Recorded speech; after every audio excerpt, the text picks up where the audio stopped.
A presença do Senhor, irmãos? Aleluia. Grande é essa oportunidade, né? Muitos queriam ter essa oportunidade e não têm. Muitos estão nos leitos de hospitais, né? Mas nós temos essa oportunidade. Portanto, esse é um momento bastante oportuno para que nós possamos atentar na sua palavra, para que ela possa fazer efeito em nossas vidas. Amém?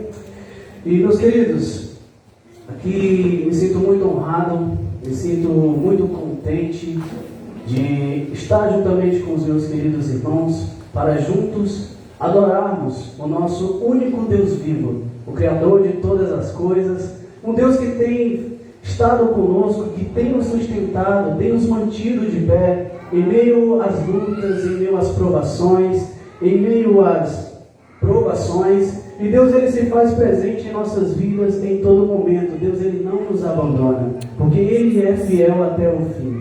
E até mesmo ele tem firmado essa promessa comigo, com cada um de nós. Ele tem falado isso, como nós podemos ver na narrativa de Mateus, capítulo 28, versículo 20, que ele estaria conosco todos os dias, até a consumação dos séculos.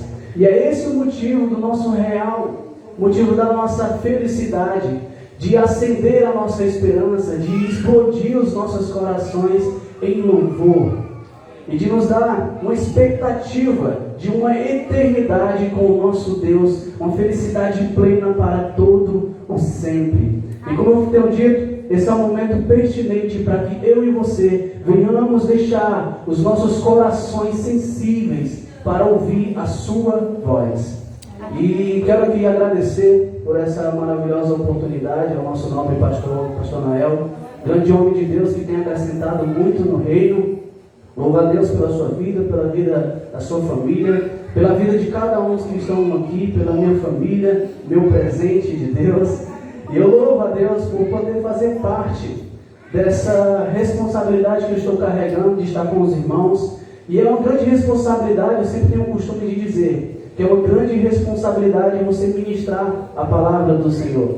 Porque não importa se é uma mensagem oficial, se é uma pequena saudação de 5 minutos, se é uma mensagem, uma palavra de 10 minutos, se é no templo, se é na rua, na escola, no trabalho, seja onde for. Sempre é uma grande responsabilidade de você trazer essa palavra. Porque você está proferindo palavras direcionadas aos corações das pessoas. E isso é algo muito delicado. Você está mexendo com uma mente humana.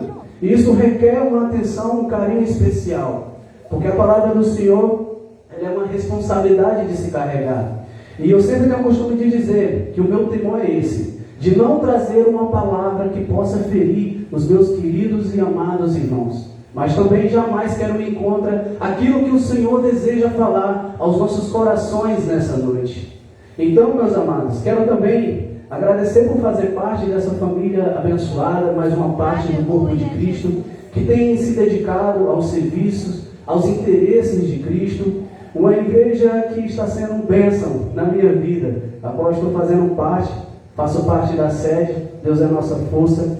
E, irmãos, quero também pedir a compreensão dos meus queridos irmãos no que diz respeito a essa minha posição como servo do Senhor, dessa responsabilidade que estou carregando hoje, no que diz respeito a isso, eu trazer e transmitir a verdade de Deus. Eu sempre, irmãos, eu quero sempre deixar claro que nessa noite o meu compromisso é de trazer uma palavra, não para que você venha se agradar, não uma palavra para que você venha sentir um simples arrepio, não uma palavra que você possa se sentir emocionado, sentir uma emoção momentânea ou coisa assim. Embora tudo isso seja maravilhoso, mas minha preocupação nessa noite não é isso. Minha preocupação hoje nessa noite é que tanto eu e você, juntos, nós venhamos ter a nossa mente renovada a algo constante e muito maior. Alinhado com a nossa posição, a nossa vocação de exercermos a nossa vocação com excelência e dedicação. Então essa é uma responsabilidade que eu carrego. E quero desde já também pedir aos meus irmãos que abram as vossas Bíblias para nós fazermos uso das Santas Escrituras em Atos, capítulo 1, versículo 4 e depois vamos para o versículo 8. E em seguida também vamos fazer a leitura de Marcos, capítulo 16, versículo 15. E eu peço a leitura desse texto, irmãos, porque esses dois textos são o mesmo fato ocorrido na mesma época, data, dia e hora, mas porém com informações diferentes, com narrativas diferentes. E o que eu gostaria de implicar com isso é de enfatizar essa palavra ide, que está contida em Marcos 16, 15, e que em Atos capítulo 1, versículo 4 ou versículo 8 não é mencionado. E com isso, eu gostaria de implicar nessa situação, nessa realidade que nós devemos cravar na nossa mente, que o ide de Deus, ele é uma ordenância, e não é algo que deve ser desconsiderado como uma ordem para as nossas vidas. Então esse é o meu objetivo, para ficar bastante claro que a ordem de o ide de Deus é uma ordenância para mim e para todos nós. Vamos dar início à leitura. Atos capítulo 1, versículo 4 e versículo 8. E depois vamos para Marcos 16, do 15 ao 18. E estando com eles, ordenou-lhes que não se ausentassem de Jerusalém, e que esperassem a promessa do Pai, a qual disse ele: de mim ouvistes. Mas recebereis do céu sobre vós o Espírito Santo, ser-me-eis testemunha tanto em Jerusalém, como em toda a Judéia, Samaria e até os confins da terra. Agora vamos ler Marcos 16, do 15 a seguir. E disse-lhe: ide por todo o mundo e pregai o Evangelho a toda criatura. Quem crê e for batizado será salvo, mas quem não crê será condenado. E estes sinais acompanharão aos que crerem, e em meu nome expulsarão demônios, falarão em novas línguas, pegarão em serpentes, e se beberem algumas coisas mortíferas, não lhe fará dano algum. E as mãos sobre os enfermos, e estes serão curados. Aleluia, glória a Deus. Meus amados, nessa noite eu gostaria de expor brevemente a importância e a urgência do anúncio do Evangelho nesses últimos dias, que por sinal são dias bastante maus, mas como eu tenho dito no início, a presença do Senhor é o motivo da nossa alegria e da nossa força em meio a essa circunstância. E quero nessa noite poder frisar que tanto eu como todos nós devemos exercer a nossa vocação com excelência, sem limitações. E quando eu falo de limitações, é na verdade no sentido de não se privarmos pelas circunstâncias e barreiras que querem nos impedir. Barreiras que querem aniquilar a nossa obediência ao nosso chamamento de levar o Evangelho de Deus, de sermos cooperadores de Cristo e portadores do Evangelho de Deus. Aleluia, glória a Deus. E o grande empecilho, meus amados, é o acomodamento.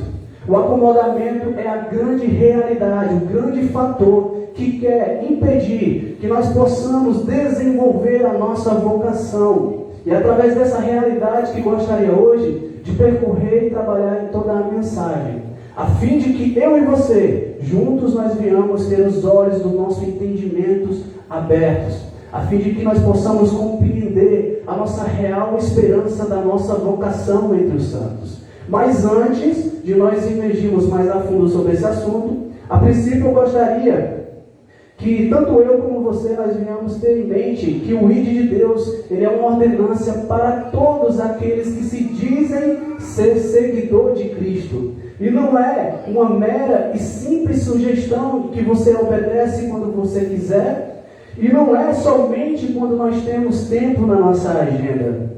Mas é como o próprio apóstolo Paulo compreendeu essa ordenância. Ele compreendeu que uma ordem dada divina, ela deve ser obedecida com veemência e total temor e dedicação. E esse apóstolo Paulo, que era perseguidor, passou a ser perseguido por amor a esse evangelho que me alcança e alcança as outras pessoas para a salvação. Apóstolo Paulo, ele se tornou um dos maiores missionários e revolucionários em toda a história. E é tanto que o seu bom testemunho é gritante e vem para as nossas vidas para nos trazer referência e edificação. E esse Paulo, que compreendeu essa ordem, que deve ser obedecida, ele não somente compreende, mas consequentemente ele vai trazer instruções para os seus demais companheiros de fé. Como por exemplo, a Timóteo. Em 2 Timóteo capítulo 4, versículo 2, Ele vai instruir a Timóteo dizendo o quê? Que ele deveria pregar o Evangelho de Deus em tempo e em fora de tempo. Ou seja, isso é o que vale e compreende que não há jamais inconveniência em pregarmos o Evangelho de Deus em tempo e em fora de tempo. Mas o Evangelho de Deus ele deve ser anunciado, propagado de maneira contínua, em todo o momento, em tempo e fora de tempo. E para que não possa haver uma limitação a esse Evangelho e uma desobediência diante de uma ordem dada divina de Cristo, é necessário que nós venhamos ter a compreensão da valorosa ação primária de todo bom servo de Cristo Jesus. Aleluia. De se submeter-se diante de uma ordem dada. De se submeter-se, nós podemos, de fato, traduzir essa ordem que está contida em Atos, capítulo 1, versículo 8, nós podemos traduzir isso como uma ordenança para os demais discípulos daquela época, os apóstolos, os demais irmãos. Mas essa ordenança, meus queridos, ela rasga os séculos e ecoa para as nossas vidas, a qual nós estamos inseridos nesses últimos dias e antecedem a volta de Cristo. É uma responsabilidade que devemos ter. A submissão. E essa palavra submissão, nós podemos dizer no grego que ela é traduzida com a expressão hupotage, ou upotage, que é o efeito de subordinação ou sujeição. E essa palavra também ela abrange o significado de estar sujeito a algo ou alguém, ou colocado embaixo, ou estar sob obediência. E a sua raiz, o po, que vem da palavra hipotagem, ela traz o efeito também de colocar todas as pessoas sob sujeição de uma ação feita. No conceito bíblico, é de colocar todas as pessoas sob o controle de Cristo. Sendo mais claro, quando eu e você, nós se submetemos diante dessa ordem de Cristo, de levar o Evangelho de Deus a todos os perdidos, a todas as pessoas que estão próximas da gente, automaticamente nós estamos submetendo essas pessoas a se submeterem ao controle e ao governo de Cristo para as suas vidas. Aleluia, glória a Deus. Então essa compreensão que nós devemos obter, que nós devemos se submetermos diante dessa ordem dada divina, uma ordenança que deve ser obedecida independente de qualquer situação ou circunstância, para que as outras pessoas possam estar sob o governo e se sujeitando ao domínio de Cristo para as suas vidas. Aleluia, glória a Deus. E de certa forma, meus queridos, de certa forma já saindo dessa introdução e entrando no texto a qual nos foi dado, Atos capítulo 1, versículo 8, o que é bastante notório é que quando a promessa se cumpre, segue-se então o poder, para daí então seguir-se a expansão do Evangelho por cooperação dos filhos de Deus. E isso vai causar uma ação de obediência para mim e para os demais irmãos que se encontram aqui nessa noite. Então é necessário que nós possamos atentar nisso. E até aqui, tudo bem. Mas há algo, meus queridos, que me deixou bastante intrigado e confuso. É que se nós observarmos esse texto narrado por Lucas, no capítulo 1, versículo 4, nós vamos observar Jesus falando para os discípulos não se ausentarem de Jerusalém, até que a promessa se cumprisse. Isso é, a descida do Espírito Santo. E que mais à frente, no capítulo 2 de Atos, vai se cumprir com o dia de Pentecostes. E isso, se nós prestarmos também atenção e analisarmos, e no retroceder de algumas passagens em alguns evangelhos, como no Evangelho de João, capítulo 20, versículo 22, nós vamos ver a fala de Jesus da seguinte maneira. E ele vai falar: e havendo dito isso, soprou sobre ele e disse: recebei o Espírito Santo. Observe que Jesus ele fala, meus queridos, num imperativo. Ele fala: recebam o Espírito Santo, que dá essa expressão de imediatamente, de imediato. Recebam agora. Então a pergunta é: por que Jesus, em Atos capítulo 1, versículo 8, falou que o Espírito Santo ainda viria sobre os irmãos, se em João capítulo 20, versículo 22, ele já soprou o Espírito Santo sobre a vida dos irmãos daquela época? Isso me deixou confuso. Eu pedi, no decorrer do estudo dessa mensagem, eu pedi resposta. E a resposta clara disso foi uma só. Que para nós entendermos e termos a resposta dessa dúvida, é necessário que nós possamos observar a ação do Deus triuno.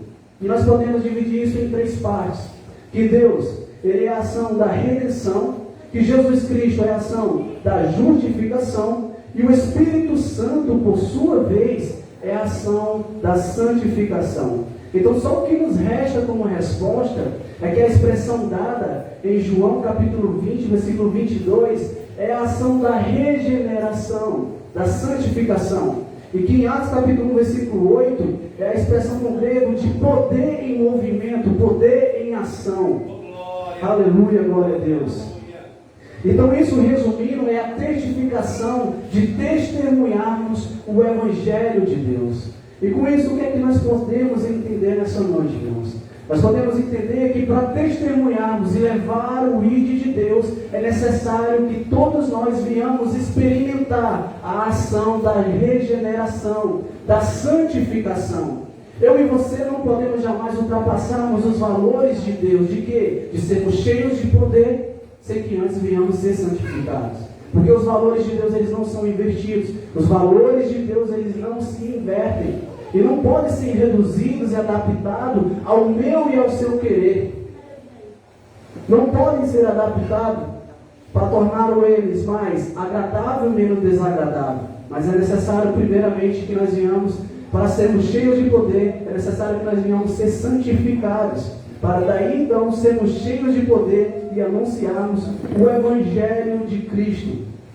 Então, meus amados, mas o que acontece é que nesse tempo, muitas das pessoas estão preocupadas somente em ser cheios de poder, cheios do reteté, esquecendo que o que mantém o poder na sua totalidade é uma vida de relação, uma vida de relacionamento, aliançado a uma fidelidade com Deus todos os dias. Aleluia. Uma intimidade profunda. Porque se todos nós se limitarmos somente nessa mentalidade de exercermos somente os dons espirituais, que são manifestos, os dons de profecias, dom de visão, dom do louvor, dom da palavra, se nós se limitarmos somente isso, que embora tudo isso seja de grande valia para a potencialização do avanço do Evangelho, eu não estou aqui ignorando os dons espirituais, porque é bastante importante na nossa vida espiritual, mas se nós se limitarmos somente nisso, nós teremos e vamos fazer parte somente daquele grupo a qual estão classificados em Mateus capítulo 7, versículo 21 ao 23. Os irmãos se lembram desse texto? Vamos fazer a leitura desse texto para que nós possamos reforçar? E a palavra do Senhor vai nos dizer: nem todo aquele que diz Senhor, Senhor, entrará no reino dos céus, mas aquele que faz a vontade do meu Pai que está no céu. Porque muitos virão naquele dia e dirão: Senhor, Senhor, porventura não profetizamos em teu nome? Porventura não expulsamos demônios? Porventura não fizemos vários milagres? Então lhes direi claramente: nunca vos conheci, apartai-vos de mim, vós que pratica a iniquidade. Então, meus amados, qual é o seu foco? Qual é o meu foco? O seu foco é ter uma vida cheia de poder, sem uma relação com o Senhor, aliançada a uma fidelidade, uma devoção profunda com o nosso Senhor? Ou o seu foco, a sua cogitação é para ser cheio de poder e uma vida de santificação? Se a minha escolha, a sua escolha, for somente ser cheio de poder, sem santificação, regeneração, não se preocupe não, que naquele grande dia você vai ter a oportunidade de dizer que fez isso e fez aquilo no nome de Jesus, mas a resposta que você e eu iremos obter não é nada agradável, é: apartai-vos de mim, você que pratica a iniquidade. Mas se por outro lado, se porventura a nossa inclinação, o nosso almejo, o nosso anseio venha a ser uma vida de santificação, para depois ser cheia de poder, não se preocupe também não, que naquele grande dia nós iremos fazer parte do grupo, a qual o Senhor irá chamar com grande brado: vinde bendito de meu Pai. Aleluia, glória a Deus. E quantos aqui nessa noite não querem fazer parte desse grupo? Aleluia, glória a Deus. Vai ser tremendo, vai ser muito lindo de se imaginar, é tremendo, imagine na hora. Aleluia, glória a Deus. E entrando nesse quesito, na verdade, nessa realidade, que é o acomodamento, que quer limitar a nossa missão de desenvolvermos a nossa vocação, eu gostaria de ter como base 2 Coríntios, capítulo 12, versículo 15, para que nós possamos ter como referência a posição de Paulo e do seu valor em se gastar por uma causa, pelo amor ao Evangelho que transforma as nossas vidas. E gostaria também de citar alguns atos vividos dos pais da igreja, para que nós possamos ter como também referência. Em 2 Coríntios, capítulo 12, versículo 15, vai nos dizer: eu de muita boa vontade me gastarei e me deixarei gastar pelas vossas almas. Se mais abundantemente vos amo, serei menos amado? Então, meus irmãos, nesse versículo, Paulo, ele nos demonstra a sua voluntariedade de seu amor em se gastar por uma causa, pela causa do Evangelho, por amor às vidas. E aqui fica claro que Paulo, ele compreendeu essa ordenância quando ele teve seu encontro marcante com Jesus em Atos capítulo 9, que depois de então ele não seria mais o mesmo. E ele compreendeu essa ordenância por completo, como um todo, coisa que os apóstolos não compreenderam por completo. Eu digo isso por quê? Digo isso porque os apóstolos, de fato, eles obedeceram de ficar em Jerusalém até que a promessa se cumprisse, o Espírito Santo sobre cada um deles. Mas eles não atentaram para a ordenança final, até os confins da terra. Eles não atentaram, eles se limitaram e se acomodaram em Jerusalém, em algumas cidades circunvizinhas. E assim, automaticamente, eles sufocaram o Evangelho. E o Evangelho de Deus, ele não se limita a um espaço geográfico. O Evangelho de Cristo, ele não se limita a esse tempo. O Evangelho de Deus, ele também não se limita às nossas próprias vidas, ao nosso acomodamento. O Evangelho de Deus, ele não se limita a nada. E se nós observarmos, porque muitas das vezes, meus queridos, nós temos um comportamento totalmente egoístas e negligentes diante dessa ordem dada de Cristo. Nós negligenciamos e desobedecemos a essa ordem quando egoístamente queremos zelar somente pela nossa salvação individual, ao invés de priorizarmos tempo para levar o Evangelho de Deus até mesmo a quem está próximo de nós. Não precisa ser na Europa, não precisa ser fora do estado, pode ser no nosso trabalho, pode ser na escola, seja onde for. Nós temos essa oportunidade de levar o Evangelho de Deus quem está próximo da gente. Aleluia, glória a Deus. E nós ignoramos essa realidade. Ao invés de priorizarmos tempo, nós se acomodamos somente na nossa zona de conforto, ao invés de nós sermos inseridos na nossa zona de conforto, de levar o Evangelho de Deus, de trazer a realidade dos céus para esse solo, para as pessoas que estão aqui nesse mundo. Aleluias. E quando Jesus, meus queridos, ele vê essa situação de acomodamento, Jesus, ele levanta aqueles que estão disponíveis e se disponibilizam a favor do interesse de Cristo, de levar o Evangelho a toda criatura. E Jesus usa essas pessoas, mas também ele usa as pessoas a quem Jesus quer investir na vida, como foi no caso do apóstolo Paulo. O apóstolo Paulo, que era um dos maiores perseguidores da igreja primitiva, foi perseguido por amor a esse Evangelho. E é isso que nós devemos ter, esse valor, esse comportamento de Paulo nesses dias atuais.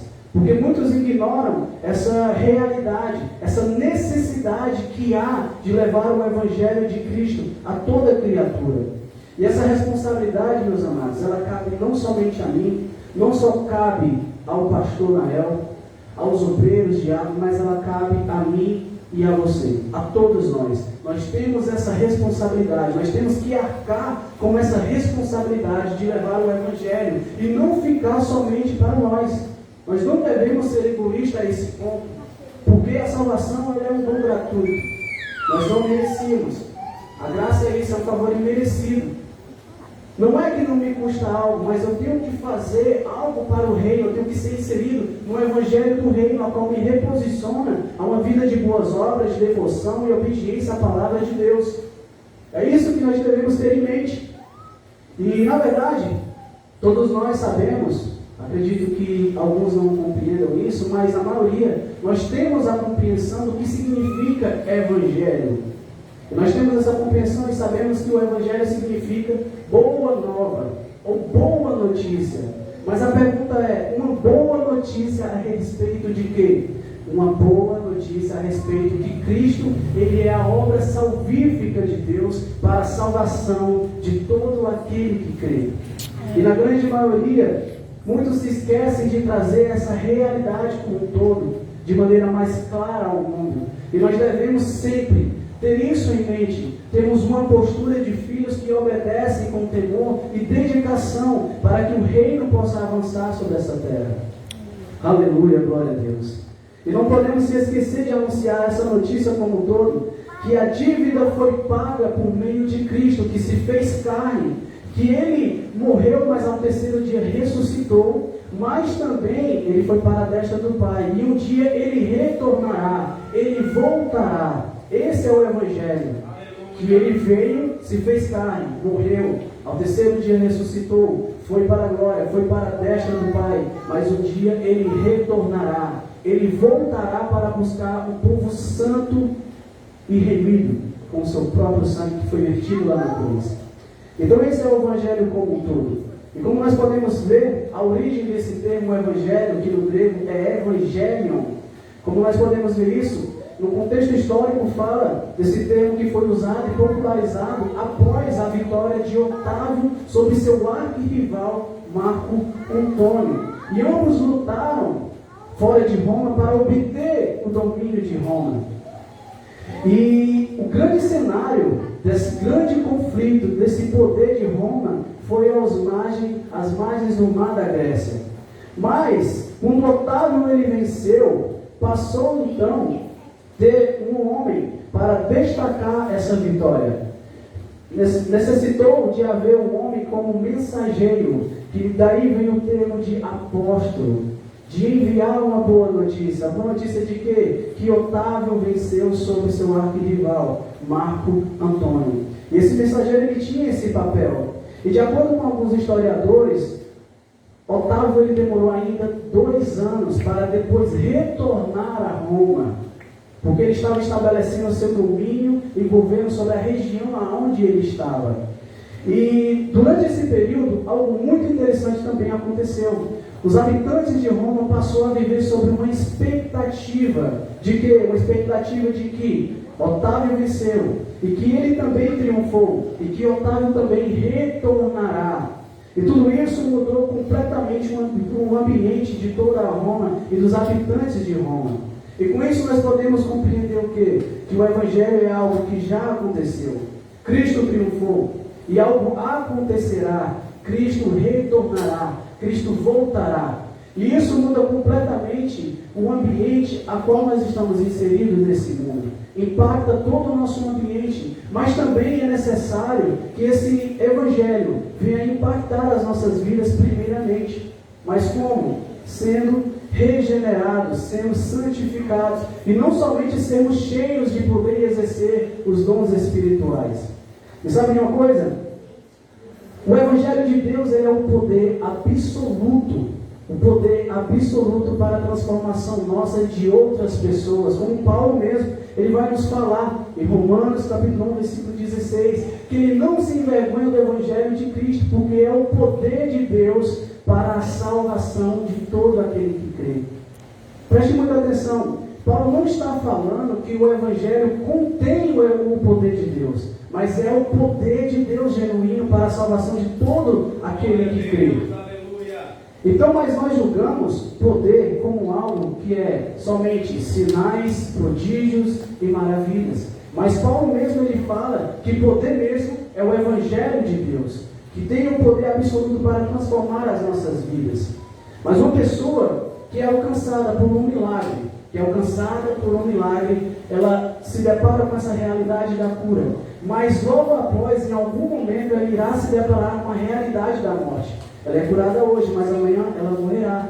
Mas, ao contrário disso, o Evangelho já é totalmente diferente. Quando a pessoa é impactada e alcançada pelo poder do Evangelho, essa pessoa irá viver eternamente com o Senhor. Aleluia, aleluia, glória a Deus. E é isso que nós devemos julgar como um poder. não somente os dons, mas sermos regenerados e sermos santificados para manter o poder em contínua ação em nossas vidas. Aleluia! E o que é isso? O que isso tem a ver com o culto de hoje, meus queridos? É restauração. Restauração é o que significa de renovar, de reconstruir. Então é isso que nós devemos ter em mente. Temos a nossa mente renovada, reconstruída com essa realidade dos céus. De termos essa posição, de não se limitarmos de levarmos o Evangelho de Cristo a toda criatura, mas também não podemos jamais ignorar que o poder ele tem a sua utilidade em nossas vidas. Como o próprio texto vai nos dizer que o Espírito Santo, habitando na nossa vida, iria nos trazer o poder para manifestarmos e testificarmos o Evangelho de Deus a todos os perdidos. E essa é a grande realidade, meus queridos. Agora, muitas pessoas estão se acomodando e deixam a realidade espiritual e troca esses valores que são eternos pelas coisas materiais. As coisas materiais estão colocando vendas nos nossos olhos espirituais, para que nós não venhamos compreender essa realidade, de termos essa posição, de termos uma perspectiva de uma eternidade com o Senhor. E como eu tenho falado, o Evangelho de Deus ele não pode se limitar aos nossos interesses medíocres, mas ele tem que ser de acordo com a vontade do Senhor, que é perfeita e agradável para as nossas vidas. E nós devemos aprender isso, confiar, ter essa confiança, uma confiança absoluta no nosso Deus. Nós sabemos que a nossa vida é bastante passageira. E quando nós estivermos com vida, nós devemos ser convictos dessa oportunidade. De quê? De levar o Evangelho de Deus, essa responsabilidade, meus amados. Ela cabe a cada um de nós. Nós somos colunas na nossa casa. E através de nós, as outras pessoas, nossos familiares, nossos pais, irmãos, eles devem ser alcançados por esse Evangelho. O Evangelho de Deus ele tem que causar esse poder. Nós temos que manifestar o poder de Deus na vida de quem nós amamos. Essa responsabilidade cabe a nós.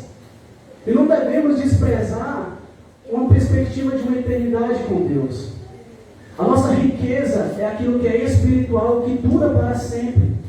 Como nós podemos ver em Mateus capítulo 6, versículo 19, Jesus fala: não acumule para vós tesouros na terra, onde a traça e ferrugem corrói, onde ladrões minam e roubam, mas acumule para vós tesouros nos céus, onde a traça e ferrugem não corrói, onde ladrões não minam nem roubam, porque onde estiver o seu tesouro, ali também estará o teu coração.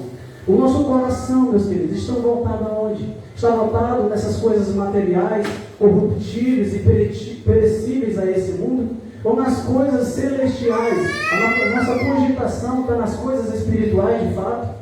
Nós devemos se indagar em questão a isso, sobre essa realidade que nós muitas das vezes ignoramos. Nós temos essa responsabilidade. Tiago também ele fala, no capítulo 4, versículo 14, que a nossa vida ela é semelhante a uma neblina que surge e logo se dissipa. E só reforçando, muitas pessoas cogitam, no contexto desse texto, muitas pessoas estão preocupadas somente em suas ambições, somente almejar os seus sonhos, conquistar algo. Tudo isso procede de poder ter algo. É errado sonharmos? Não é errado sonharmos. Mas nós temos que ter o nosso pé no chão e a nossa mente no reino. E devemos também exercer a nossa vocação com excelência, de levar o Evangelho de Deus. Como eu tenho falado, a gente só queremos desfrutarmos e usufruirmos da graça, do Evangelho da graça, a qual nos alcança, nos adota, nos elege, nos redime, mas muitas das vezes nós ignoramos essa realidade, que o Evangelho do Reino, ele me reposiciona a uma responsabilidade maior, responsabilidade de levar o Evangelho de Deus a quem está próximo de nós. E sabe uma realidade?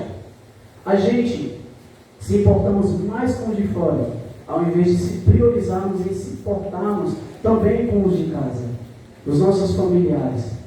Muitas das vezes, meus queridos, eu me pego nessa realidade e eu me sinto assim, confesso que eu sinto um grande pavor de saber. Eu sempre tenho nas minhas orações: Senhor, eu sempre te peço isso em minhas orações, que não deixe nenhum dos meus entes queridos partir sem que antes tenha a salvação, a qual o Senhor me alcançou. A gente dizemos que amamos somente de lábios, mas a atitude é o que vai testificar esse amor verdadeiro. Então, meus amados, nós devemos atentar para essa realidade, que esses dias, os últimos dias, não está de brincadeira.